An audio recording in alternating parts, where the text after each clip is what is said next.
इधर विश्वामित्र जी राम और लक्ष्मण को लेकर के राजा जनक के यहां जाते हैं।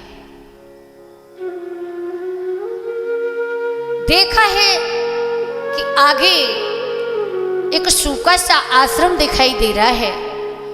उस आश्रम में सारे पेड़ पौधे सूखे पड़े हैं, कोई पशु पक्षी भी दिखाई नहीं देता।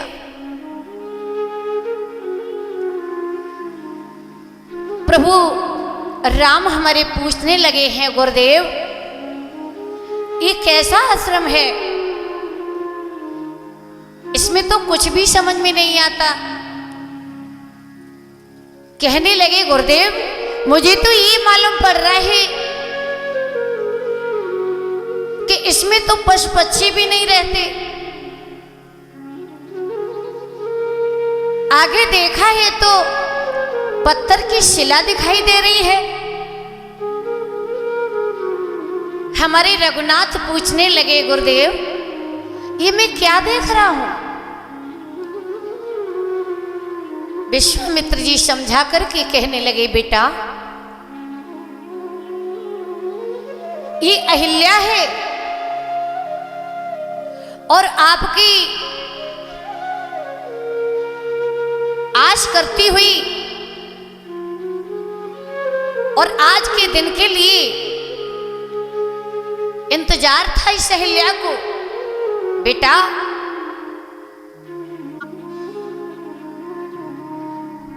समझा करके बताया है विश्वामित्र जी। हे रघुनाथ अगर हो सके तो इस अहिल्या को उद्धार कर दो, इस अहिल्या को उद्धार करो। प्रभु राम पूछने लगे हैं, हे गुरुदेव इसका क्या कारण है जो स्त्री पत्थर की बन गई। तो विश्वामित्र जी समझा करके कहने लगे, बेटा अहिल्या बड़ी ही सुंदर थी, इतनी सुंदर थी, इतनी सुंदर थी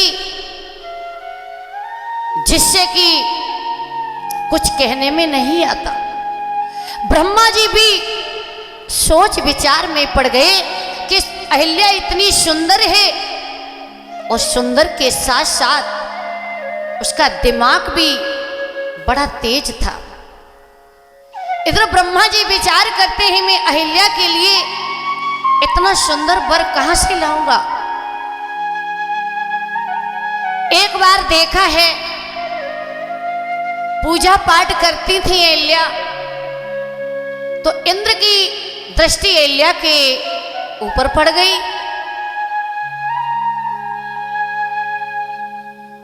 जब उसकी दृष्टि अहिल्या के ऊपर पड़ गई तो उसका मन बड़ा विचलित हो गया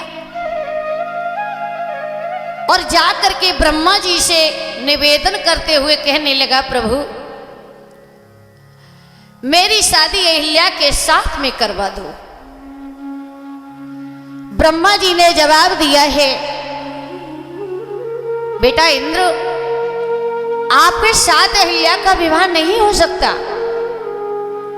क्योंकि अहिल्या दिमाग से भी बहुत तेज है और सुंदर भी बहुत है।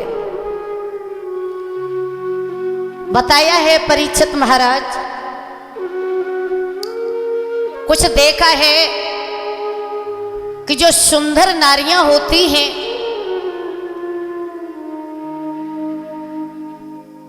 जो सुंदर नारियां होती हैं वो अपने को कितना सुंदर समझती हैं, बहुत ज्यादा समझती हैं ना।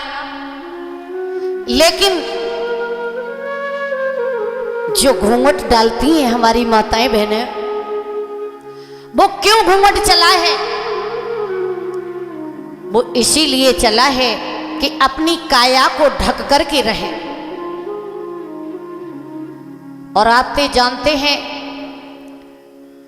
कि जो सुंदर परिवार की हमारी माताएं बहनें होती हैं ना, तो घूंघट डाल करके चलती हैं। और जो अच्छे परिवार की हमारी माताएं बहनें नहीं होती हैं ना, तो कटपट के कपड़े पहनती हैं, खोल के चलती हैं, दिखाती हैं अपने को कि हाँ हमारी सुंदरता है। लेकिन भागवत में ऐसा कुछ नहीं लिखा है। स्त्री को हमेशा पर्दे के अंदर रहना चाहिए। लेकिन महाराज, अगर आज अहिल्या पर नजर आज इंद्र की नहीं पड़ी होती, आज उसके चेहरे की तरफ नजर नहीं गई होती, तो आज अहिल्या के साथ में जो घटना घटी वो कभी नहीं घटती।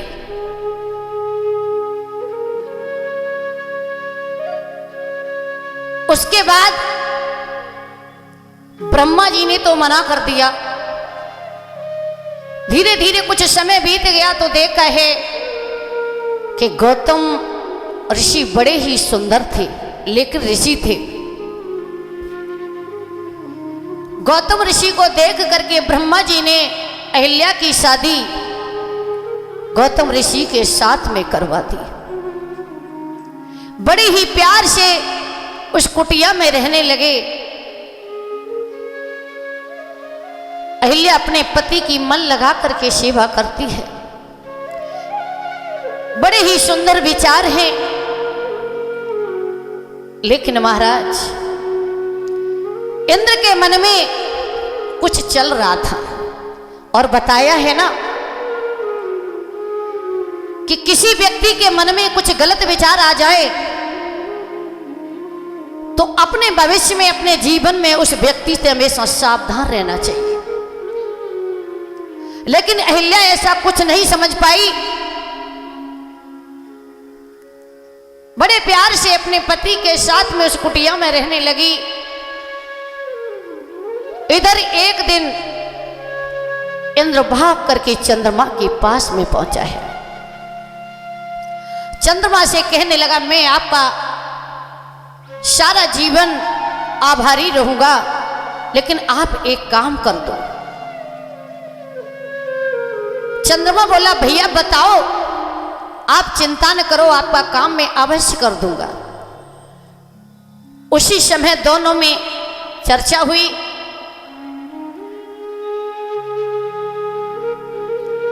चर्चा होने के बाद में चंद्रमा बड़े समय से छुप गया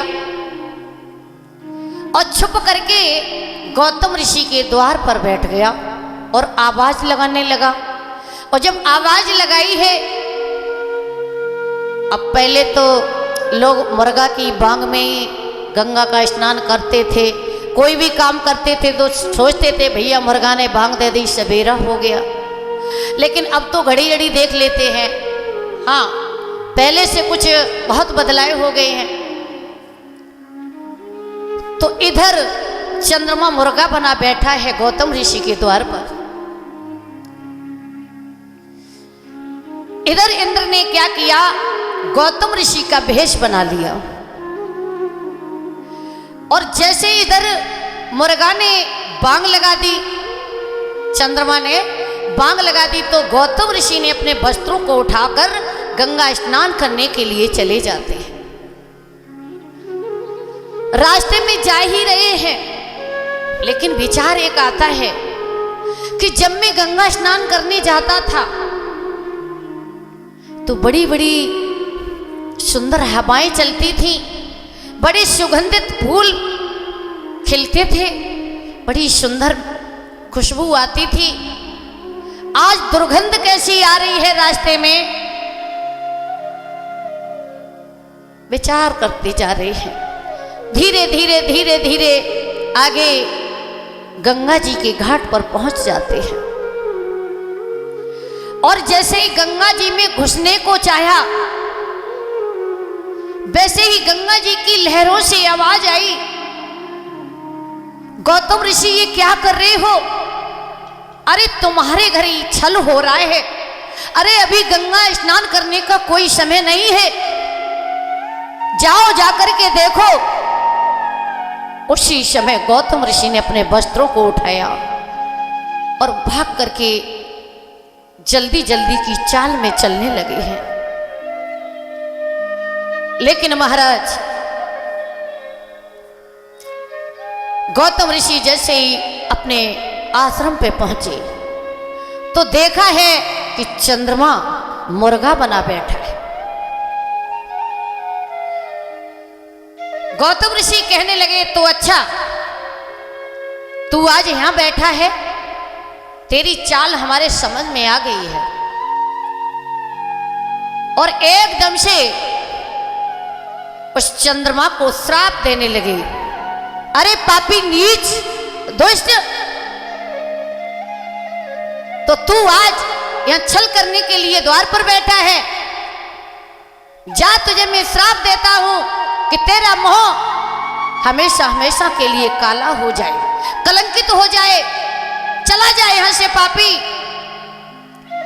देखा है महाराज, चंद्रमा के बीच में जो धब्बे दिखाई देते हैं वो वही धब्बे हैं जो गौतम ऋषि ने श्राप दिया था। इधर कुटिया की तरफ बढ़ते हैं तो एकदम से अंदर से इंद्र भाग करके द्वार पर खड़ा हो गया। अब तो दो दो गौतम ऋषि खड़े हैं। अहिल्या की दृष्टि पड़ी तो अहिल्या सोचने लगी, अरे ये तो दो दो पति दिखाई दे रहे हैं, ये क्या है। गौतम ऋषि ने इंद्र से कहा, अरे नीच, तुझे शर्म नहीं आई? तूने मेरे भेष को धारण किया और मेरी पत्नी के साथ में छल करने के लिए चला आया। अरे तुझे लोक परलोक में कहीं स्त्रियां नहीं मिली, तू पृथ्वी पर चला आया। जा, तुझे मैं श्राप देता हूं कि कभी तुझे स्त्री का मुख देखने को नहीं मिले। इधर महाराज क्रोध की वजह से गौतम ऋषि ओठ कांप रहे हैं और इधर इंद्र के ओठ सूख रहे हैं। और अहिल्या पर नजर पड़ी तो कहने लगे, अरे तुम ये एक पतिव्रता स्त्री होकर के तुमने ये नहीं समझ पाई ये मेरा पति है, कौन है। अरे उसने रूप ही तो बदल लिया था, काया तो नहीं बदली, मन तो नहीं बदला, आत्मा तो नहीं बदली। सारा जीवन मेरे साथ हो गया, आपने मेरे विचारों को नहीं समझ पाया। महाराज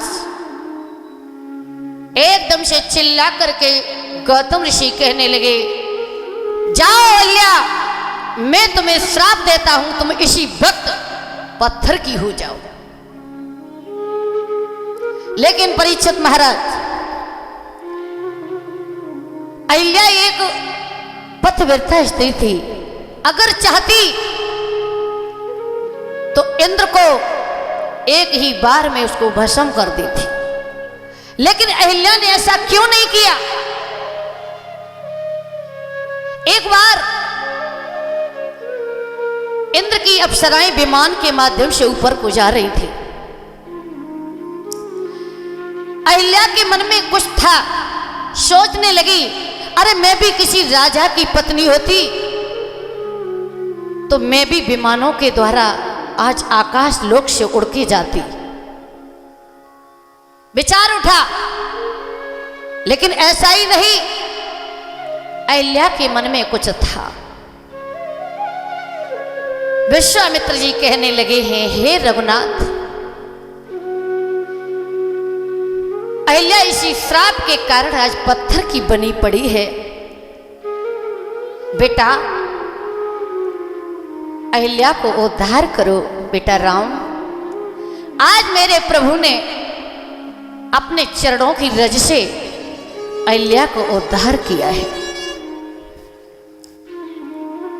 अहिल्या बड़ी ही सुंदर स्त्री हो गई, भगवान के चरणों में मस्तक नभाया और कहने लगी, हे प्रभु, आज के लिए और आज दिन तक मैं मेरी आत्मा तुम्हारी याद करती रही, सोच रही थी मेरे प्रभु कब मेरे पास आएंगे तो मेरा उद्धार होगा। इसी प्रकार से भगवान राम ने अहिल्या को उद्धार